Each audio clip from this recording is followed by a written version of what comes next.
The night my parents volunteered me to become my brother's unpaid nanny, they did not ask whether I was willing. They announced my schedule between roast chicken and dessert. Natalie will take the baby during the week, my mother said. She can handle school pickup for the others too. My brother Derek nodded as if she had confirmed a reservation. His wife Mallory stared at her water glass. My father carved another slice of chicken. Starting when, I asked, Mom looked surprised that I needed clarification. Mallory's due date is September 8th, so you should keep the last 2 weeks of August open. The baby will need you full-time once her leave ends. I set down my fork. You are planning my life 6 months from now. We are planning for the family, Dad corrected. Without speaking to me, Mom sighed. Natalie, please don't make this difficult. Derek and Mallory have 4 children, and another blessing coming. You have flexibility. I have a job. You work from a laptop half the time, Derek said. That isn't the same as going somewhere every day. I was 41 years old, a registered nurse and clinical care coordinator for a Richmond, Virginia health network. My chestnut brown hair had begun showing silver near the part, and fatigue had left fine lines around my hazel eyes. I coordinated discharge plans for medically complex adults, monitored patients remotely, trained new nurses, and covered 2 hospital clinics. My hybrid schedule was not empty time. It was the reason my family could pretend my labor belonged to them. Mom leaned toward me. You don't have children, or a husband. What real responsibility would this interfere with? The room became still. Derek looked uncomfortable, but said nothing. Dad kept cutting his food. Mallory pressed one hand against her pregnant stomach. Say the whole sentence. I told Mom, don't be dramatic. You believe I don't have a real life anyway. She folded her napkin. I believe family should matter more than hobbies and career titles. For 15 years, family had mattered more than nearly everything I wanted. When Grandma June suffered a stroke, I was 26 and newly licensed. My parents said my nursing knowledge made me the obvious person to coordinate her care. I reduced my hospital hours, learned her medications, bathed her, drove her to appointments, and slept on a folding bed beside her room after 2 falls. Mom visited with casseroles. Dad handled her bills. Derek stopped by on Sundays and called himself useless around medical things. Grandma lived 7 more years. I loved her. I do not regret loving her. But love and unpaid labor became so tangled that nobody noticed when my help turned into an assignment. After Grandma died, Derek and Mallory had their first child.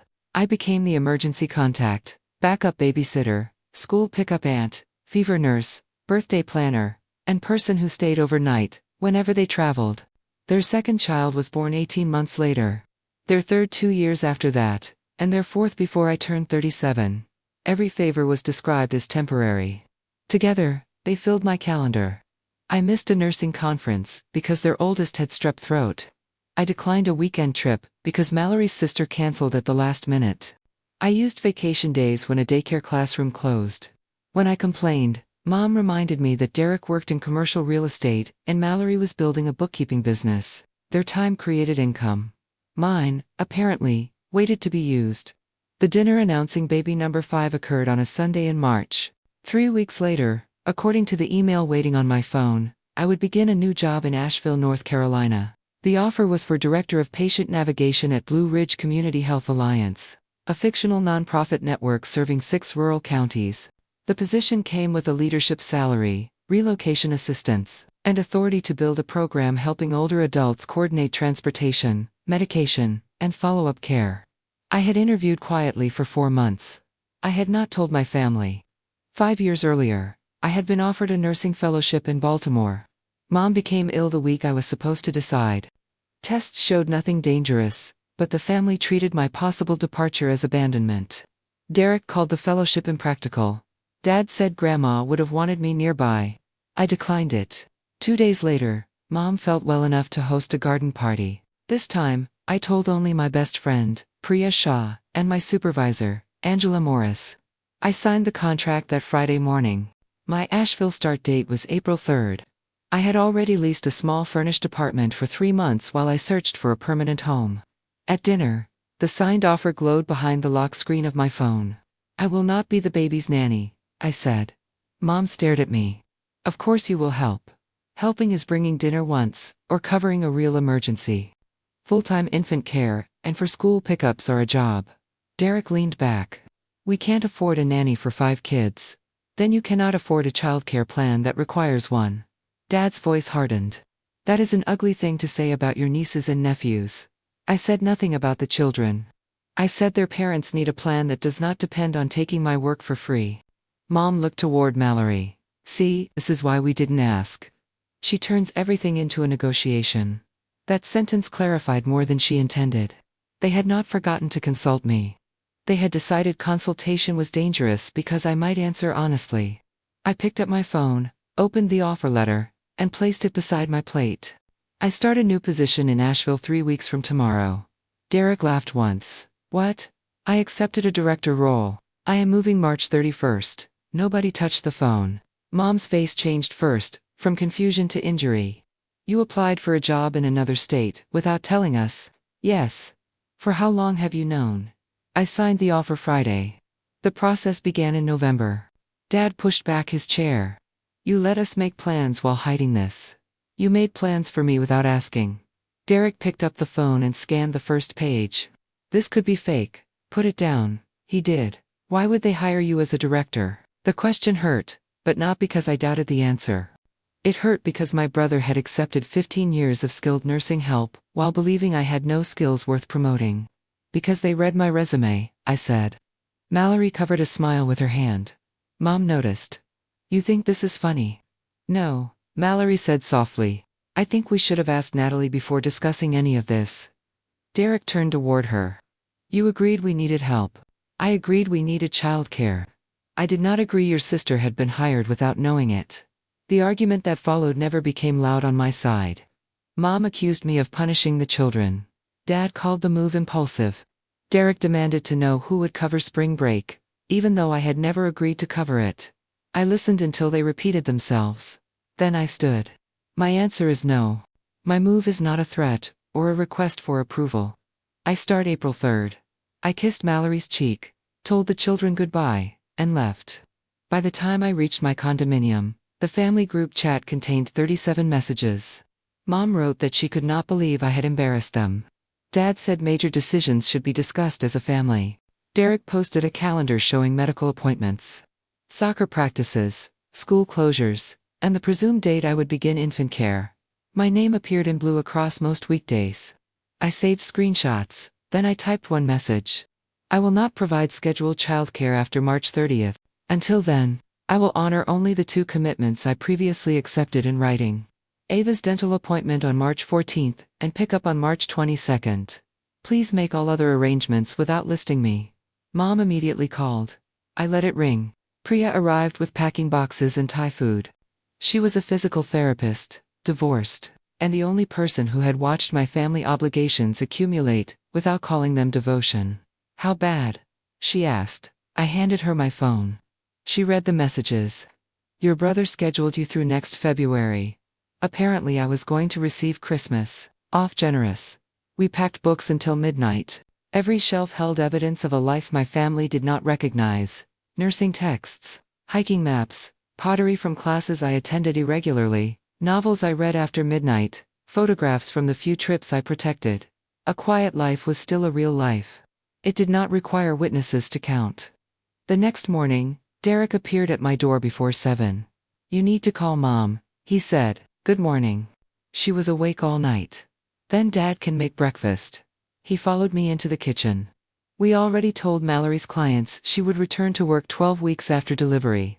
Then arranged childcare. For that date. Do you understand what infant care costs? Yes. That is why asking me to provide it for free is not a small favor. He paced beside the counter. Daycare for an infant plus after-school care for 4 kids is more than our mortgage. You chose to have another child. The pregnancy was a surprise. A surprise does not become my employment contract. He looked at the half-packed room. What about the kids? They love you. I love them too. I will call, visit, send birthday gifts, and be their aunt. I will not be their third parent. That sounds like something your therapist taught you. I do not have a therapist. Maybe you should. Maybe all of us should. He left without saying goodbye. That afternoon, Mallory called from her car. She began with an apology. I knew Elaine was going to ask you to help, she said. I did not know she planned to announce full-time care. Derek said you had offered something similar after Theo was born. I covered 6 weeks because his daycare opening was delayed. I was told it would never happen again. He said you enjoyed it. I enjoyed Theo. I did not enjoy working my nursing job at night after caring for him all day.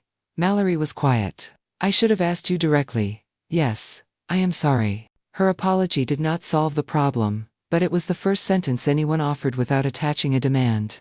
She told me their finances were more fragile than the family knew.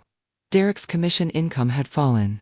Their adjustable rate mortgage had increased. Mallory's business covered groceries and utilities, but not childcare for 5. My parents had promised that I would help, then encouraged them to proceed as if the promise were reliable. Did they know about your finances? I asked. Some of it. Your father said family resources should be shared. He met my time. I think he did. I gave her information for 2 licensed childcare cooperatives, a county subsidy screening, and an agency offering part-time newborn care. I did not call the agencies for her. Advice was help. Taking over was the old role. For the next week, my parents tried different doors. Mom sent photographs of the children with captions about abandonment. Dad emailed a spreadsheet calculating how much the family had spent on me since birth, including college tuition they had voluntarily paid. Derek asked my supervisor whether I could delay my resignation. When Angela told him employment matters were confidential, he claimed there was a family medical crisis. Angela called me immediately. Do you want security notified? She asked. Not yet. Please document the call. I emailed Derek, copying my parents and Mallory. Do not contact my current or future employer about my job, schedule, or location. Any further contact will be documented and handled formally. Dad called the message threatening. It is a boundary, I said. Families don't send legal-sounding emails. Families also do not impersonate emergencies to interfere with employment. He said Derek had panicked. Panic explains behavior. It does not make the behavior acceptable. The documentation mattered sooner than I expected.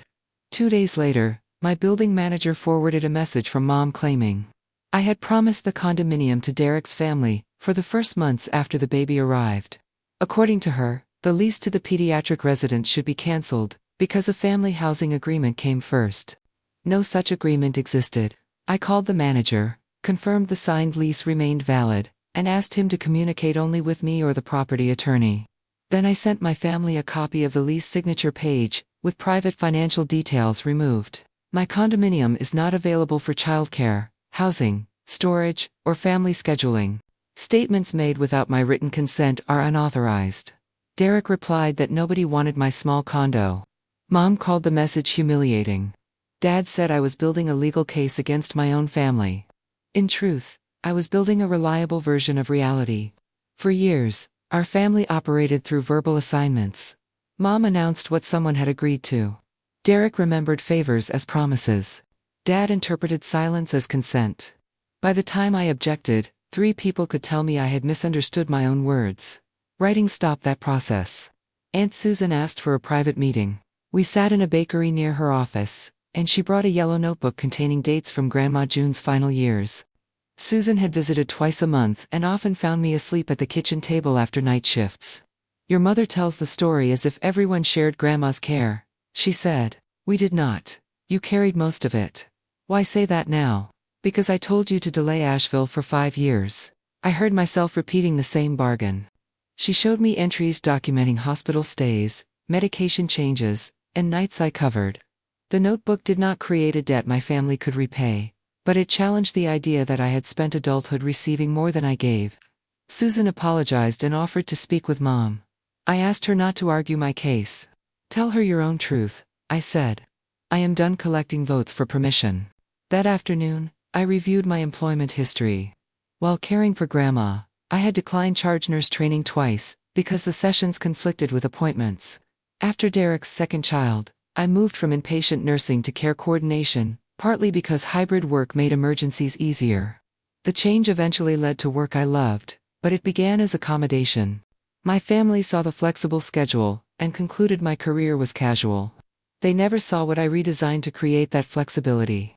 I wrote a private record note, an invoice of the choices. It included lost retirement contributions during reduced hours, used vacation days, canceled training, and major childcare blocks. The purpose was not to make anyone pay. It was to stop telling myself the cost had been imaginary, simply because I agreed to it at the time. Priya, read the final page. What will you do with this? Keep it. You won't send it. Not unless they rewrite the past again. Self-respect did not require presenting evidence to a jury every time. Sometimes it required believing my own file. 3 days later, Mom developed chest pain. Derek texted that an ambulance was taking her to the hospital. For one terrible minute, I wondered if this was another performance. Then nursing instinct took over.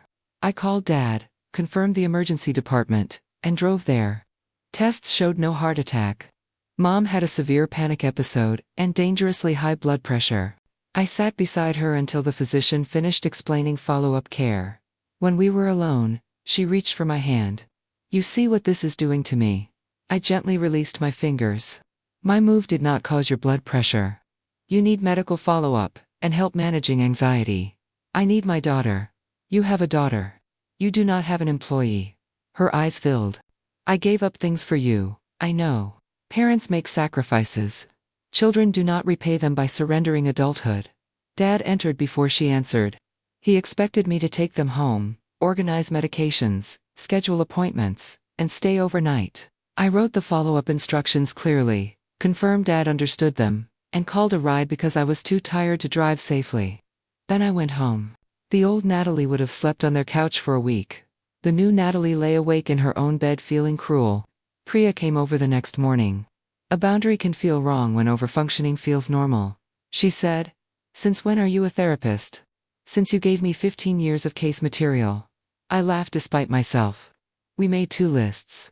The first contained genuine responsibilities, completing my notice period, transferring patient cases, packing, honoring commitments I had accepted, and maintaining ordinary concern for Mom's health. The second contained responsibilities assigned by other people, solving Derek's childcare, regulating Mom's feelings, persuading Dad that my career mattered, and making everyone agree with my move.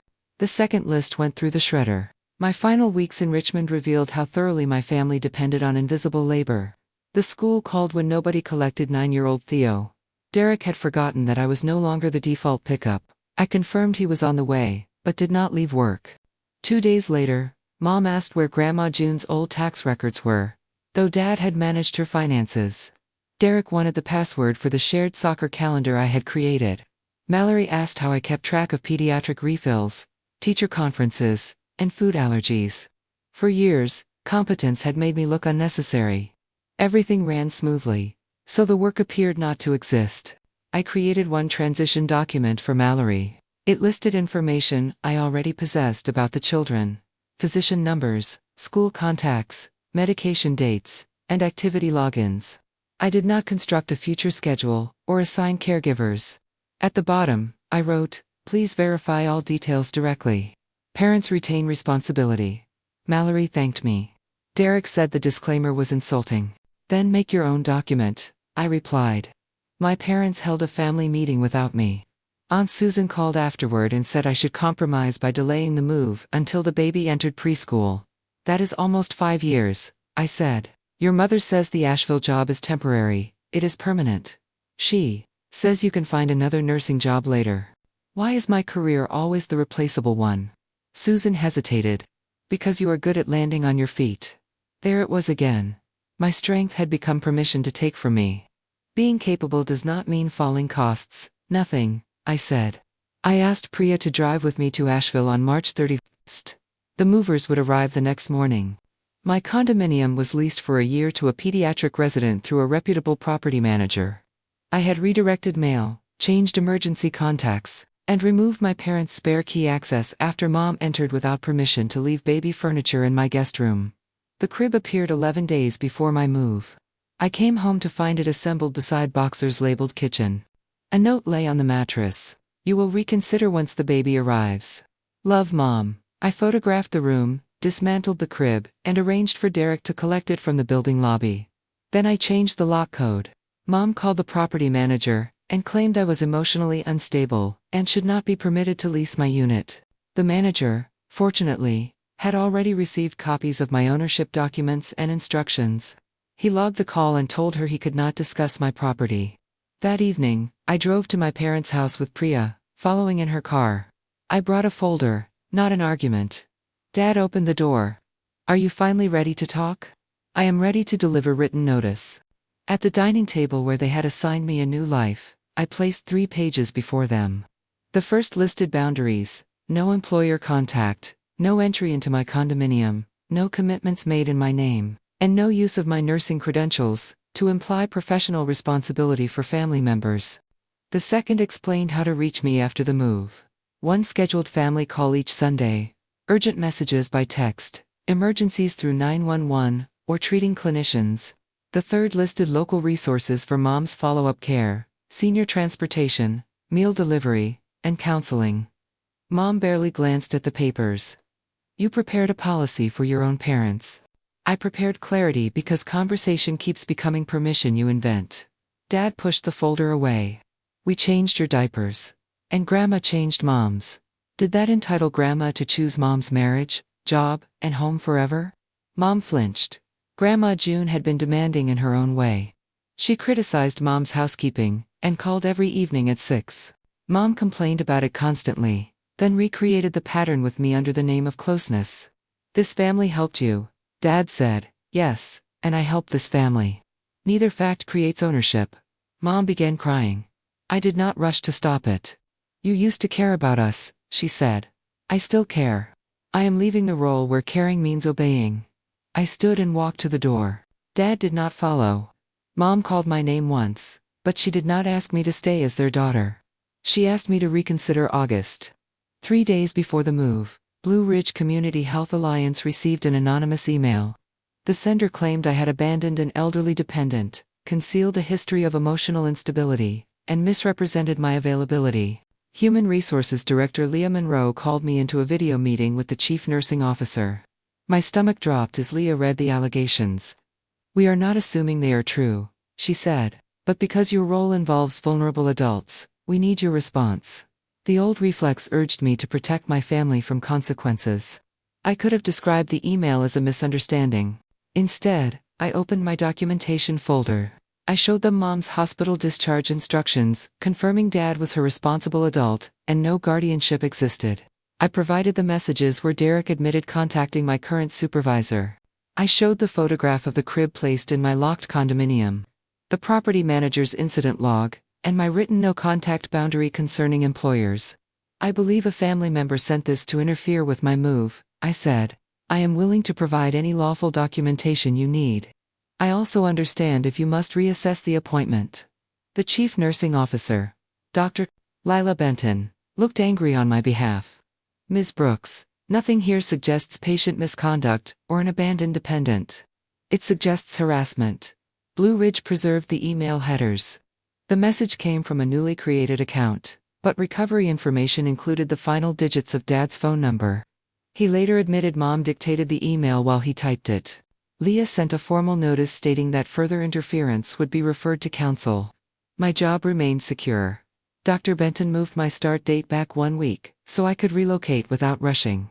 And she made clear the adjustment was support, not doubt. I called Dad. You could have destroyed my career. Your mother was desperate. You accused me of abandoning a dependent. You know Mom is independent, and has you at home.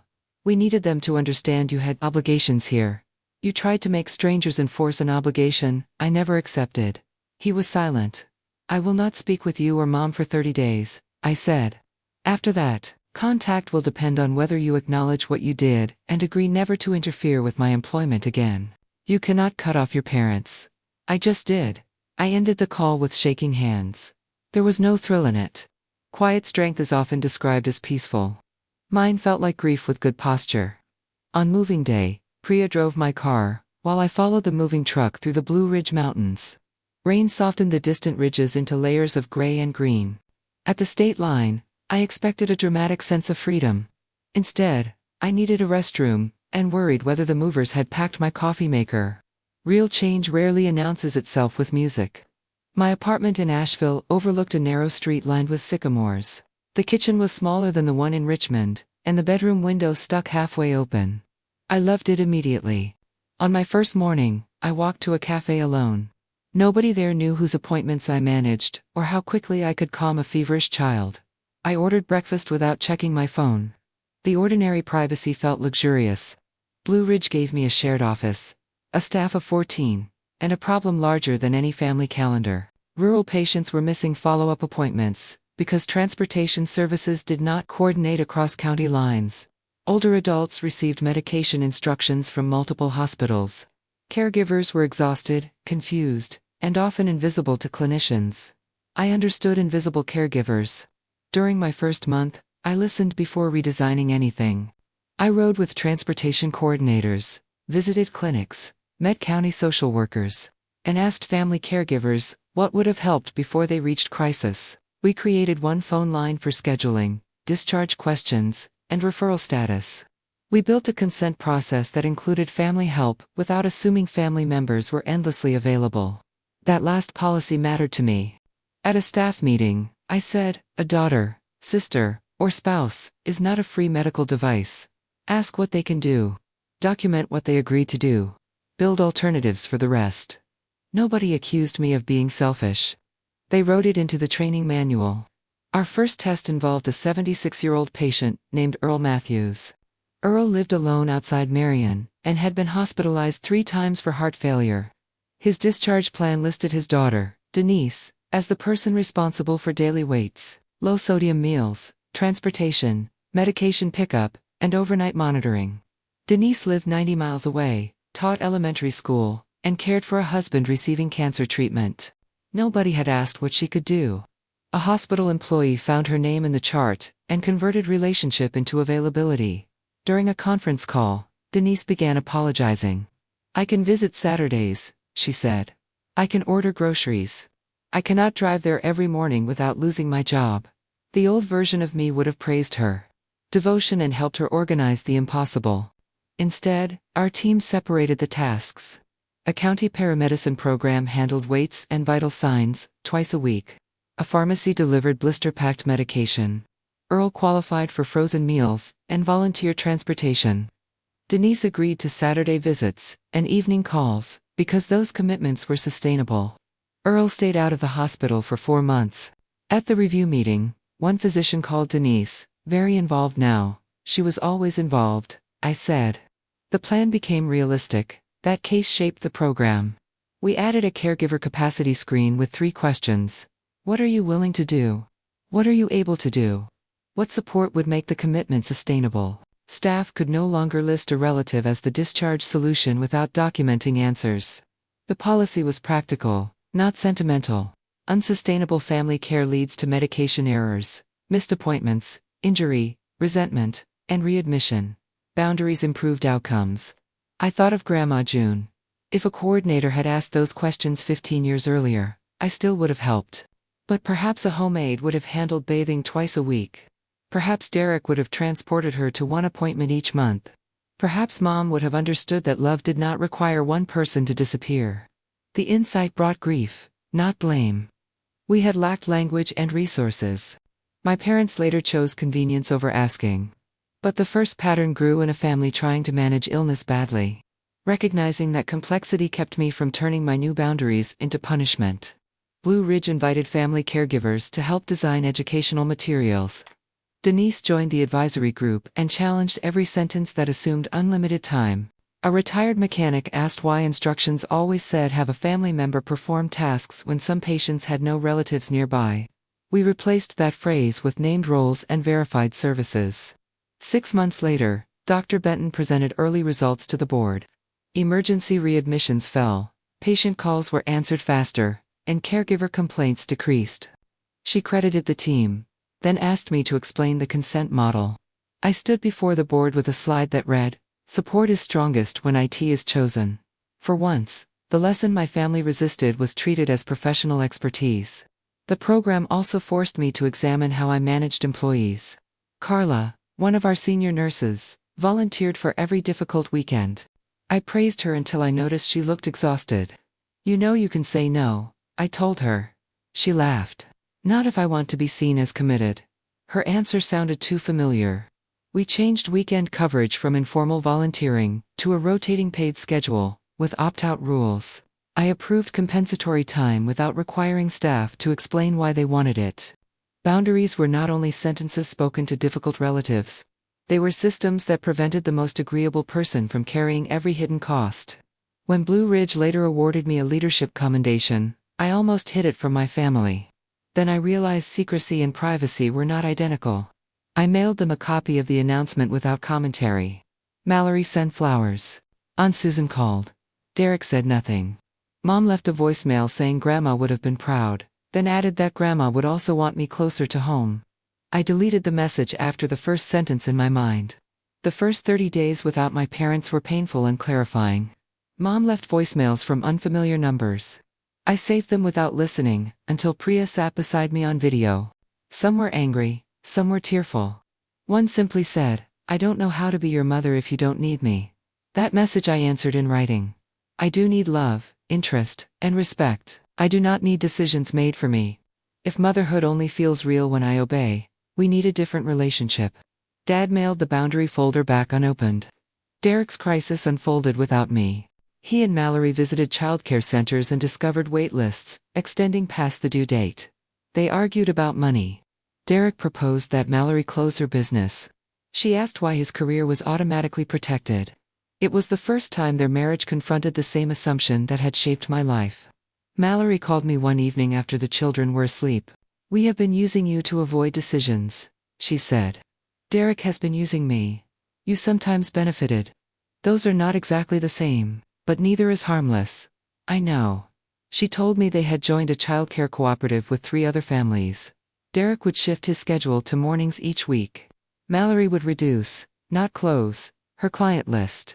They hired an after-school college student for 3 afternoons, and applied for a dependent care tax benefit through Derek's employer. The plan cost money, and required both parents to compromise. That was why they had avoided it. "We should have done this after Theo," Mallory said. "Probably. Are you angry?" "Yes, but anger is not the only thing I feel. I loved her children. I worried about the baby. I resented the years. I wanted them to succeed without needing me to fail. Adults can hold more than one truth at a time." Mallory asked whether she could send ultrasound photographs. I said yes. She did not ask me to come back. Derek remained furious. He told relatives I had forced his pregnant wife to work. He posted a social media message about people who valued titles over family. I did not respond publicly. Instead, I sent him a private accounting. I had kept digital calendars for years. They showed 1,846 hours of scheduled childcare since the birth of his oldest child, excluding holidays, casual visits, and grandma's care. At Richmond's average rates, the conservative value exceeded $38,000. I did not send an invoice. I sent the total with one sentence. "This is what I already contributed. Do not describe my boundary as absence." He did not reply for 6 weeks. My parents' first acknowledgement came from Dad. It was 3 paragraphs long and contained the word "but" 7 times. He was sorry, but Mom had been frightened. He should not have emailed, but the job moved me away. They respected my career, but family needed flexibility. I returned it with the conjunctions highlighted. An apology that argues with itself is not yet an apology. He did not answer. Priya told me that was cold. Then she smiled and said it was also correct. I began therapy with a counselor named Renee Watkins. Not because Derek suggested it, but because freedom had exposed how little I knew about choosing rest without guilt. Renee asked what I did when nobody needed me. "I looked for someone who does," I admitted. We worked on that. I joined a Saturday hiking group, and missed 2 meetings without offering medical documentation. I took a ceramics class, and produced a bowl shaped like a collapsed hat. I ate dinner at 7, instead of whenever family calls ended. I learned that an unscheduled evening was not wasted capacity. At work, our patient navigation pilot reduced missed follow-up visits by 22% in 6 months. Blue Ridge secured a state grant to expand it. Dr. Benton asked me to present the model at a regional nursing conference, the kind of event I had once canceled for a child's sore throat. I stood before 200 clinicians in Charlotte, and spoke about caregiver consent, rural access, and sustainable care plans. My voice shook for the first minute, then steadied. Afterward, an older nurse approached me. "My family thinks retirement means I became their full-time driver," she said. I needed to hear that availability is not consent. Her words reminded me that my family story was ordinary in a dangerous way. Women were praised for being dependable until dependability erased them. Baby number 5 arrived early on August 26. Mallory named her June, after my grandmother. She sent a photograph before announcing the birth publicly. The baby had dark hair, one clenched fist, and the furious expression of someone interrupted during important work. I cried at my desk. The old role whispered that I should drive 5 hours immediately. Instead, I asked what Mallory wanted. She replied, "A video call tonight. A visit when you can come as Aunt Natalie, not staff." I booked a weekend in October. The family's childcare plan nearly failed during the first month. The college student quit. 2 children brought home respiratory infections. Derek missed a property closing because the cooperative schedule changed. He called me at midnight and asked whether I could work remotely from Richmond for 1 week. "No," I said. "You would only need your laptop. I direct a program. Remote does not mean portable childcare. We are drowning." "Call the backup agency," Mallory found. "Ask Dad to cover school pickup, take leave. Those are difficult options, but they are yours. You really won't come." "Not as emergency infrastructure." He hung up. The next morning, he called the agency. Dad handled pickup twice. Derek took 4 unpaid days and learned the names of all 5 children's teachers. The family survived. That was the revelation nobody had wanted. My sacrifice had not been the only possible solution. It had been the cheapest and most familiar. In October, I returned to Richmond as a guest. I stayed at a hotel, not my parents' house. I rented a car, though Derek offered to collect me. I carried gifts for the children, and no overnight bag to his home. Mallory placed baby June in my arms. She smelled like milk and clean cotton. Love arrived instantly, but it did not issue instructions. The older children dragged me through school projects and soccer stories. Theo asked when I was moving home. "I live in Asheville now," I said, "but I will visit." "Grandma says you left because you got mad." "I moved for a job I love. People can be upset and still make good choices." I did not recruit a child into the adult conflict. Derek watched from the kitchen. After lunch, he asked me to walk outside. "I read your hour total again," he said. "It was conservative, I know." Mallory found old calendars. He put his hands in his pockets.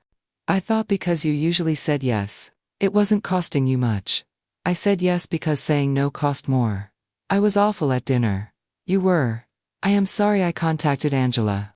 I am sorry I treated your job like a hobby, and your time like family property." "There was no but, thank you," I said. "Can we fix this? We can build something different." Fixing it would imply we should return to what we had. He nodded slowly. We agreed on practical boundaries. Visits required invitations. Childcare requests had to include duration and an easy way to decline. Emergencies meant danger, not a scheduling inconvenience. He would not use the children to deliver guilt. I would speak directly rather than agree resentfully. Before I left, he handed me a small envelope. Inside was a gift certificate for the Asheville Pottery Studio, and a note from the children. For Aunt Natalie to make more weird bowls. It was the first family gift in years that recognized something I enjoyed, rather than something I could do for them. My parents were harder. Dad asked to meet at a public park. Mom came with him, but stayed in the car for 10 minutes. When she joined us, she looked smaller than I remembered. "Your father says I owe you an apology," she began. "Do you believe you do?" She looked toward the pond. I believed keeping everyone close was my job. Grandma made me feel guilty whenever I wanted something different. I hated it. "Then I did the same thing to you." The admission surprised me. "Why?" "Because you were the one who always came. Derek needed things, and you handled them. Your father and I got older, and I assumed you would handle us too. When you moved, I saw every future fear at once. Fear does not excuse the email. No, it could have ended my job. I know. I am sorry. I was trying to make them send you back." It was not a polished apology. It was specific and ugly enough to be true. Dad apologized next. He admitted that he had treated Derek's income as proof of responsibility, and my flexibility as proof I had less to lose. He had never calculated what my help cost, because calculation would have required gratitude and change.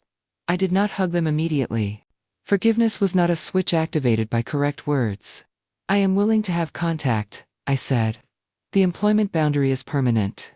If either of you contacts Blue Ridge or my property manager again, I will stop contact without another discussion. Mom nodded. And I am not your default future caregiver.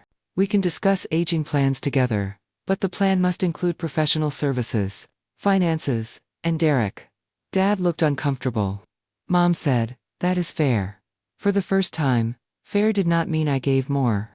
Over the next year, my parents met with an elder law attorney and a financial planner.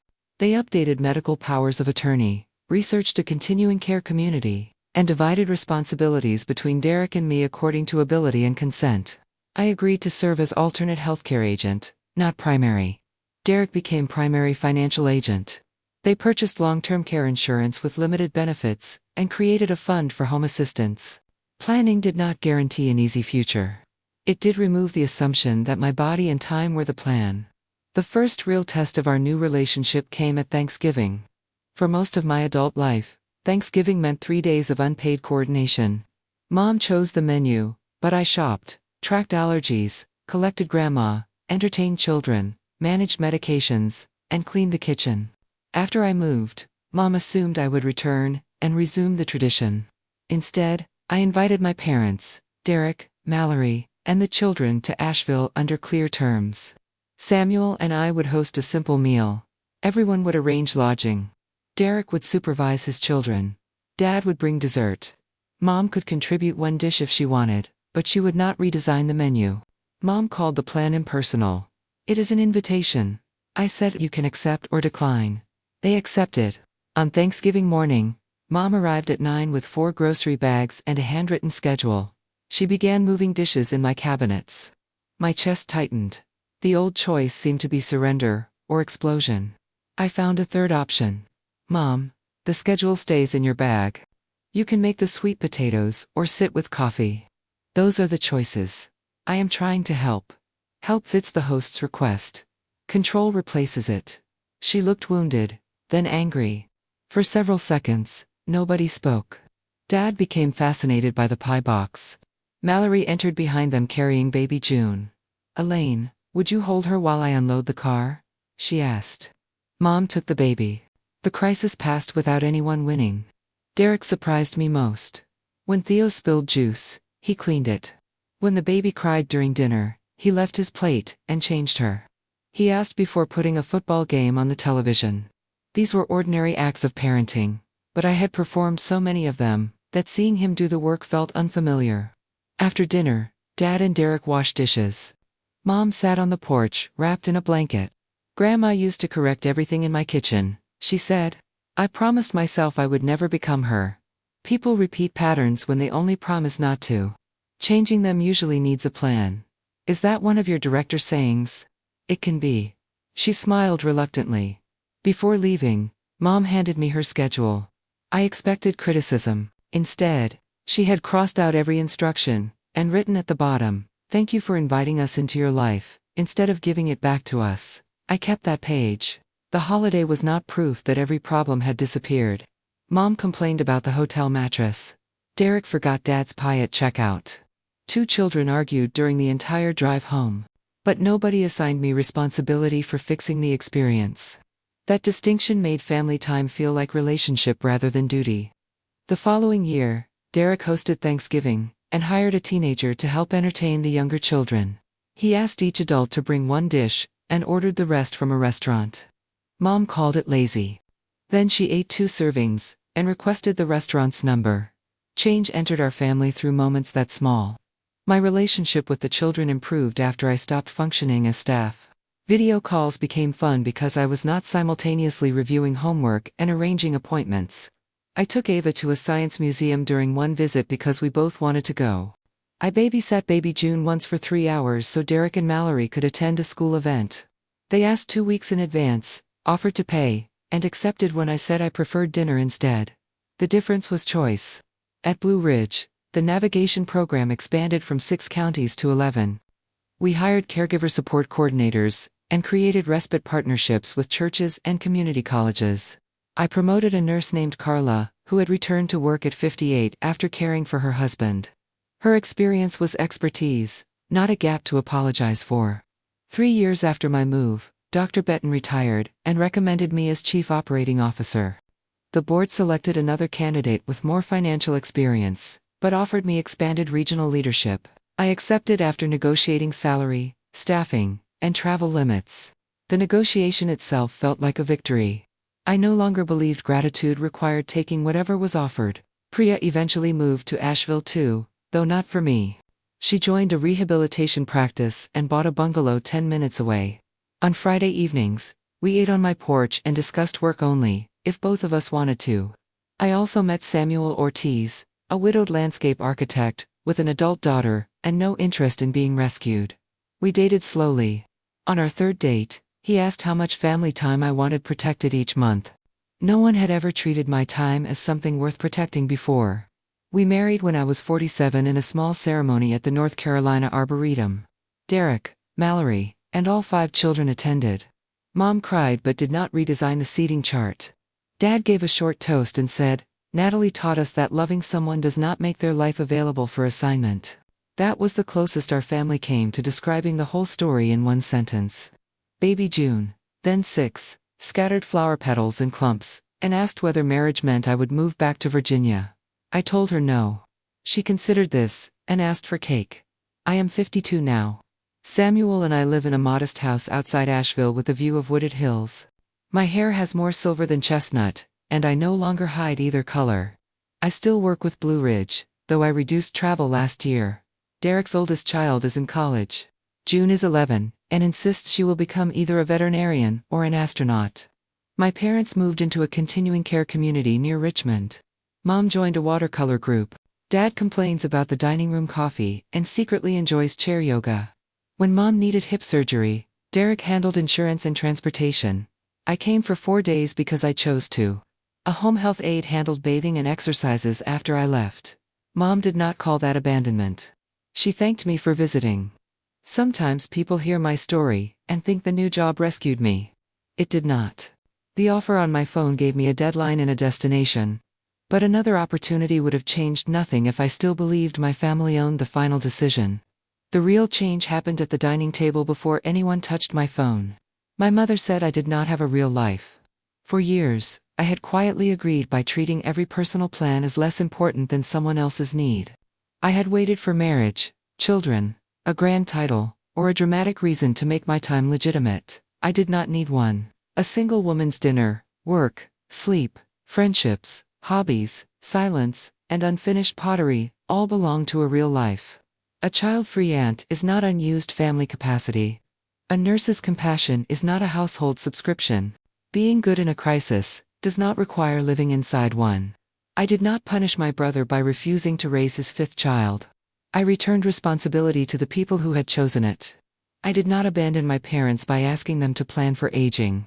I asked them to see me as a daughter rather than an unpaid service. The first no froze a dining room. The life after it kept moving. That is what boundaries do when they are working. They do not guarantee applause. They do not prevent guilt, anger, illness, or difficult choices. They reveal which relationships can survive the presence of the person who has always been useful. Mine survived, but not unchanged. That was the point.